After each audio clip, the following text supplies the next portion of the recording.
Assalamualaikum warahmatullahi wabarakatuh. Perkenalkan, nama saya Pramita Indrasari dari Universitas Muhammadiyah Makassar, Fakultas Ekonomi dan Bisnis, Prodi Manajemen, kelas Manajemen 19G. Adapun tujuan saya kali ini yaitu saya akan sedikit menjelaskan tentang materi metode proyeksi kualitatif gabungan tenaga penjualan. Baik, langsung saja di sini saya akan menjelaskan gabungan tenaga penjualan. Seperti yang diuraikan di atas bahwa tidak semua eksekutif manajer memiliki kemampuan yang memadai untuk merumuskan proyeksi sebagai akibat dari bidang tugas dan tanggung jawab mereka sehari-hari. Pihak yang paling dianggap mampu memprediksi dengan baik adalah bagian penjualan. Oleh karena itu, untuk mengurangi kelemahan-kelemahan di atas, maka proyeksi dibatasi pada bagian penjualan. Secara teknik proyeksi dengan menggunakan gabungan tenaga penjualan hampir sama dengan proyeksi dengan opini Dewan Eksekutif Perusahaan. Proyeksi dengan menggunakan gabungan tenaga penjualan terdiri dari 5, yaitu yang pertama, pendekatan akar rumput, yang kedua, teknik manajemen penjualan, yang ketiga, pendekatan distributor, yang keempat, proyeksi berdasarkan riset pasar, yang kelima, penilaian probabilitas individual. Apa itu pendekatan akar rumput? Proyeksi dengan pendekatan akar rumput dilakukan dengan menggabungkan hasil proyeksi dan semua tenaga penjualan. Tenaga penjualan diminta untuk membuat proyeksi penjualan baik atas dasar jenis produk, daerah pemasaran maupun segmen pembeli. Yang kedua, teknik manajemen penjualan. Apa teknik manajemen penjualan? Tenaga penjualan seringkali memahami benar tentang produk serta perilaku pasar. Hanya saja mereka seringkali memiliki pengetahuan yang terbatas tentang hal-hal makro.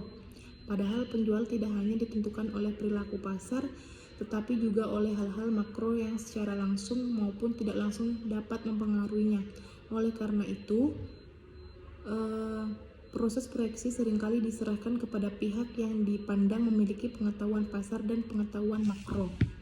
Yang ketiga, pendekatan distributor. Apa itu pendekatan distributor? Seringkali perusahaan tidak memasarkan sendiri produknya, tetapi melalui distributor independen sehingga perusahaan tidak memiliki kontak langsung dengan konsumen akhir. Yang keempat, proyeksi berdasarkan riset pasar. Apa itu proyeksi berdasarkan riset pasar? Proyeksi dengan menggunakan metode ini didasarkan pada riset pasar yang memadai. Setelah informasi yang diperoleh melalui riset pasar dipandang cukup, informasi ini kemudian dianalisis oleh orang-orang dipandang memiliki keahlian untuk merumuskan nilai proyeksi. Yang kelima, penilaian probabilitas individual. Proyeksi dengan penilaian probabilitas dilakukan dengan menentukan besarnya probabilitas untuk setiap kegiatan. Dalam hal ini menentukan besarnya probabilitas untuk masing-masing kegiatan adalah para individu yang dipandang memiliki pengetahuan yang memadai atas kegiatan yang akan dilakukan. Tahap dalam proyeksi dengan menggunakan metode ini yaitu ada 3. Yang pertama, memilih individu yang dipandang memiliki pengetahuan yang memadai tentang kegiatan yang akan dilakukan. Yang kedua, tiap individu diminta untuk membuat proyeksi secara subjektif tentang kegiatan yang akan datang beserta nilai kemungkinannya. Yang ketiga, nilai proyeksi setiap individu beserta probabilitas masing-masing digabungkan menjadi satu proyeksi akhir. Baik, itulah tadi sedikit penjelasan mengenai materi tentang metode proyeksi kualitatif gabungan tenaga penjualan.